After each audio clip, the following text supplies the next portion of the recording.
Good morning, friends. It's your old girl, Melanie Rose, here to share your daily aspects. Today is Saturday, January 29, 2022. And you're going to notice that this page is already very marked up. Mercury bit me in the butt a third time this week, and I've just been struggling with some gear issues. But we're going to make this recording, and it's going to go great. I just know it. So today is Saturday, January 29th, 2022. The sun is in Aquarius, as is Saturn currently in Aquarius until about 2023, March of 2023. So there's a very heavy Saturn influence on everything that we look at today. And I just really want to emphasize that. I'm going to repeat myself a lot. Everything that we see on the page is filtered through the Saturn lens of structural integrity and our sense of duty. Okay. Saturn rules Aquarius. It's one of Aquarius's rulers, and it's Aquarius's traditional ruler. Saturn also rules Capricorn, and that is significant because the moon goes into Capricorn today, and we already have 3 other personal planets that are currently in Capricorn doing their things. So hooray for Saturn coming out on top. And it's Saturday, so for real. The moon does start the day in Sagittarius, and it moves into Capricorn early this morning. So, that's a shift in the heart and in the home from a more adventurous, truth-telling vibe to more of a put your nose down and get to work sort of vibe. And the waning gibbous energy of this moon invites us to release, let go of it. If it's stacked up by the door, or it's stacked up in the closet somewhere, or just stacked up behind your brain or in your heart, and it needs to get cleared out because it's not serving you anymore, put it in a box and push it out the door. Okay, let's take a look at these planets really quickly, and then we'll get into the interpretation. As you can see, we have a lot on the page today. We start always with the sun. The sun represents the outer life. This is who you are when you step out the front door, and also that person that people first get to know when they meet you, who you are when you engage in your work life, your social life, and your civic life. Following the sun comes the moon. The moon represents your inner life. This is more about your relationship with yourself, and also those things you think, feel, know, intuit, as well as who you are at home. Mercury is on the page today. Mercury represents the personal intellect, that is especially your day-to-day thoughts, plans, and communications that you make, and the running around that you do. Venus is your planet for love and money, or how do you relate to those people and things that you value the most. And Mars represents your personal sense of initiative, whatever that fire is in your gut that sparks you and gets you going forward.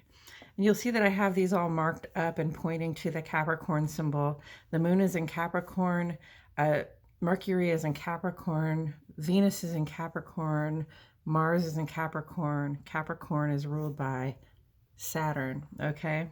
So we have a lot of forward motion, we have a lot of feelings, and we have a lot of stuff going on in relationship to that those Saturn themes of structural integrity and our sense of duty. Jupiter's on the page today, and Jupiter represents growth, expansion, positive, good luck. And then Saturn represents, again, is here and represents the structures that we rely on for support and our responsibility to maintain them. Uranus comes around and asks us to do things a little bit differently, and so tends to bring some change. And Pluto is the planet that brings us through the extremes of our experiences, and through the extremes of experience, we are transformed.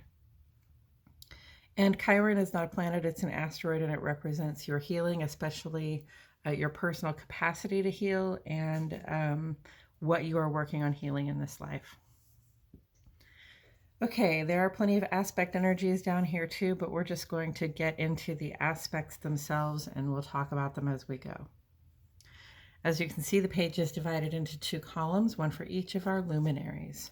The moon sheds light on our inner life, our emotional self, and who we are at home.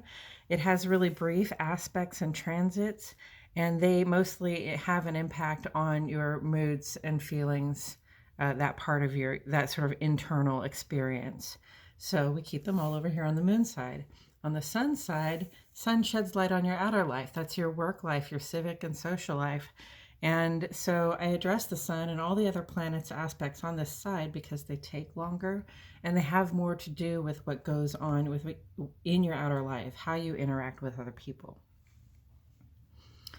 And we start on the sun side of the page today. In the ongoing column, we still have Mercury Retrograde until the 3rd of February. So when Mercury is in retrograde, we do struggle sometimes with communications, planning, our ability to, make more forward motion on things that require us to communicate and plan. And also maybe issues with our gear, like the phones and cameras that we use to transmit information, etc. So there's a potential right now to be a little too much in our thoughts and especially our fears because, we're facing some challenges and it can be hard to communicate. So, sometimes we turn within when we start to kind of beat up on ourselves.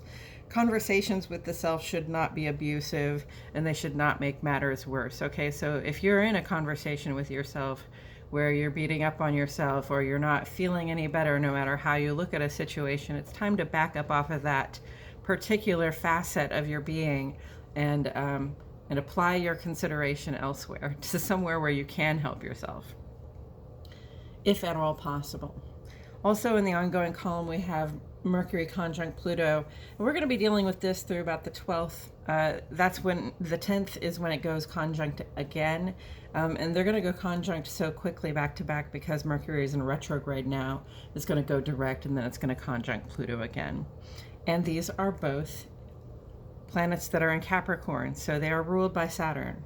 And Saturn is in its sign of Aquarius. So these internal conversations that we are having about the choices that we have made that comes up with this aspect are necessary, they are challenging, they're amplified and intense, and they're transformative. Okay, so again, avoid beating up on yourself, practice patience, because transformation won't be denied. It's not as though you get a choice as to whether you're going to be transformed. Okay, Pluto is more powerful than that. Pluto brings us through these extremes of experience, whether we want to be going through them or not. And that's an important thing to understand, I think. So, and again, all of this is viewed through that Saturn lens of structural integrity and our sense of duty, tradition, what's tried and true. And also in the ongoing column, I put this in as an afterthought, obviously, but the sun went sextile with Chiron yesterday. And I just wanted to remind you about that because this is the time, those things that you've been working so diligently on within during Mercury retrograde, during Venus retrograde, last year when Chiron was in a retrograde, like we've done a lot of personal work and hopefully, we've also done some healing.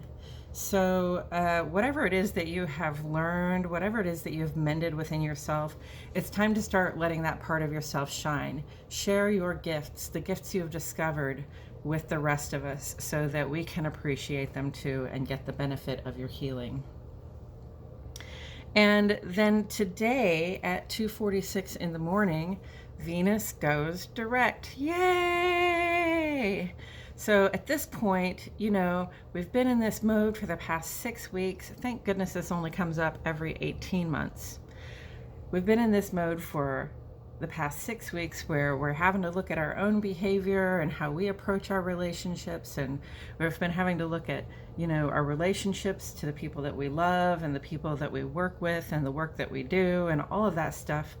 and having to make some choices in a lot of cases. So, you know, now you can begin to enjoy the fruits of your labor. That Venus is just going right back into the regular flow, and you can receive an abundance at this time without so many challenges and having to worry about whether you're making the right choice, because hopefully you gave it a lot of thought over the last 6 weeks and you know that you're making good choices right now. As for the moon side of the page, oh, also Venus is in Capricorn, which is ruled by Saturn. So again, through the lens of structural integrity and our sense of duty, which I said all along that Venus retrograde this time was really more about our work, and even Venus direct at this time is about our work and our commitment to the work that we do. As for the moon side of the page, at 3:09 this morning, the moon made ingress to Capricorn. That's a 2.5-day transit. And Capricorn is ruled by Saturn. So right now, the moon is ruled by Saturn for the next 2.5 days. There's so much momentum with Saturn and Capricorn, just like Capricorn is a cardinal sign. It initiates action. It initiates, the actions that we take to keep our foundations strong and steady underneath us. Okay, so seize the opportunity that arises with this increasing momentum. Something may come up that will empower you further to meet your commitments, or that will give you just more stability and support. And if you see an opportunity come up like that in the next couple of days, I say get it. Then at 9:10 in the morning, the moon makes a conjunct with Mars. So the moon is ruled by Capricorn right now, and Mars is also in Capricorn right now, and that means they're both ruled by Saturn. At this point, and with this amplified energy, we're ready to take action on meeting our desires. But wherever Mars is involved, remember that there can be some impatience that gets in the way. We want to hurry and get things done quickly, especially when it comes to meeting our desires, and that can come across the wrong way with other people, or it can just make things difficult for ourselves. So be cool, Fonzies. Be ready to take action, but don't be over ready. Don't be pushy. Okay, and then at 2:03 in the afternoon, the moon makes a sextile with Jupiter, and Jupiter is not in Capricorn. I don't know where Jupiter is right now off the top of my head, but for thank goodness, or yeah, whatever. The moon makes a sextile position with Jupiter, and this moon and Jupiter really makes us feel happy and generous and expansive, especially in the heart and home. And with this sextile aspect, we can really collaborate with the people we have at home with us for a collective growth, the growth of the family. Everybody's got to mature a little bit. And then at 8:47 in the evening, the moon makes a trine with Uranus, okay? And on reflecting on this, because moon in aspect with Uranus is like we're being asked if we're ready to have a change of heart or make changes in our home. And the trine aspect is like very positive. So I want to invite you around this time to be open to having a change of heart. The change of heart can unlock a lot of really positive emotions and experiences. And I really bring this back to Venus going direct, because this aspect also overlaps with the moon going conjunct with Venus, which is now direct. So this is an amplification of heart and home energies with those loving Venus receptive energies. Okay, so this is like Venus direct abundance vibes, but on the inside for the heart and home. So just be ready at that time to have a change of heart if one is upon you, and if you do, then during this time you can also be in a good position to just receive all the positive emotional flow that comes in from, sort of turning the key in that particular lock. So really from 8:45 to 12:10, this can be a really positive experience emotionally for us, or even intuitively for us. I also want to point out that the moon is conjunct with Venus at 9:10 p.m. It's conjunct with Mars at 9:10 a.m. These are both in the same sign, Capricorn, and what they're doing is they're starting to move toward each other. They're going to conjunct, which means they'll be within 1 degree, or they'll be overlapped in the sky, coming up pretty soon here. And they're going to remain conjunct within a degree or two of each other for the better part of a month or so. So that's coming up. It's going to be interesting to see the conjunct of these two sort of opposing force personal planets. Mars is initiative and Venus is receptive. Mars is ambitious and Venus is more relaxed. So I wonder if we're going to be called to seek out some sort of balance between those two sides of ourselves during this time. And then at 1:04 in the morning, Sunday morning, the moon reaches its perigee. This brings about a greater intensity of emotional and intuitive experience. And it's just because the moon is closer at this point in the month than it is at any other point in the month. It pulls the tides, and when it's closer, it pulls the tides a little bit harder. They go further in and further out. And we can expect that to be happening with the watery aspects of our lives as well. Watery being emotional and intuitive. So, expect your moods and your feelings might change a little more drastically during this time, but it should start to fade pretty quickly. It comes around to that position once a month. And, 2 weeks from now, we'll be at the apogee where we're feeling it a lot less. So that's sort of the gradient we're on.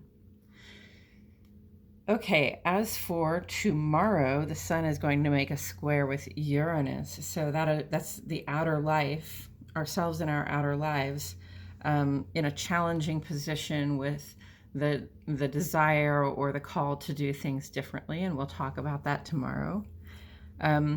Monday, we have a new moon in Aquarius, ruled by Saturn. And that'll be our clean slate where we start to set new intentions and make new plans, as filtered, of course, through the Saturn lens of structural integrity and a sense of duty, tradition, doing what's tried and true. And then after that, Monday through Wednesday is Imbolc. So Monday is lunar Imbolc, right, with the new moon, and then a couple days later is solar Imbolc, and that gives us a good 2 or 3 days to really appreciate and celebrate the fact that the sun is coming back to us. We've made it through the deepest, darkest part of winter, and now we can begin to see like little green leaves sprouting on the bushes and trees, and maybe little early flowers coming up like crocuses and daffodils, and the sap rising, and the birds start to go crazy. And we all just appreciate the fact that the days are getting longer and we feel more warmth from the sun, which is great because that means that we can continue to sustain ourselves. Okay, so that is it for today's aspects, and I appreciate you hanging in with me through all of this. If you are still here with me, go ahead and give me a thumbs up, subscribe, share this with your mother, your sister, your friend, whoever it is you think this might resonate with. And I'm in a habit now of throwing a tarot card at the end, one for the day. You see one sitting next to my sketch pad here, and that is the Five of Swords. Today is the last day for the Five of Swords. It represents the first 1/3 of the sun's transit through Aquarius, and tomorrow we enter the second 1/3 of the sun's transit through Aquarius, and that will be the Six of Swords, and then we'll begin to discuss that. But the Five of Swords is really just it's a conversation about challenge. Sometimes sometimes people challenge us and then they don't like what they got out of it. Sometimes we challenge other people and we don't need to. It's really just a guide to be careful about how you're communicating with other people, especially while Mercury is in retrograde, friends. Most especially. And, you know, pulling this card, I'm just thinking about the heavy Saturn influence. I mean, it's Saturday, Capricorn moon, Aquarius sun. Those are both Saturn-ruled planets. Mercury, Venus, Mars, Pluto, all in Capricorn, which is ruled by Saturn. So heavy duty on these themes of structural integrity and tradition and our sense of duty. And with that, I'm going to turn this over. Two of Pentacles. Good management of resources is what this says to me. That managing our resources can be a little bit tricky, but we always have resources, and it's important to pay attention and to keep them well managed, whatever happens to be going on around us. Yeah, and I think that's all I have to say about that. So thank you so much for joining me today. I do appreciate, especially those of you who show up every day. Leave a comment down below. Hey, if you're feeling this Saturn energy, heavy duty in your life in some way, if you're noticing it, why don't you let us know about it and we can have a conversation about that. Okay, this is Melanie Rose, and I'll see you all back here tomorrow for more daily aspects.